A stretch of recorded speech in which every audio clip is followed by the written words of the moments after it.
Eu sei o que é viver numa casa de zelador, eu sei o que é viver não querendo uma coisa e não podendo ter. Então eu dou muito valor a isso e eu sei que eu sou o que eu sou. Ai, eu vou emocionar. Porque a minha mãe era muito positiva. Sabe? Nas dificuldades, não podendo comprar o presente ou a comida que a gente queria. É muito lindo isso. Ela falava, não, mas não tem hoje, mas vai ter amanhã.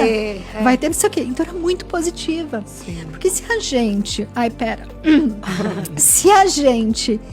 Se a situação já tá ruim e a gente se coloca, é mais difícil ainda. Então, sabe, a física quântica me ajudou muito. Tem até um documentário que chama Quem Somos Nós. Quem não assistiu, assistam. Porque a física quântica tá em tudo, gente. É um troço...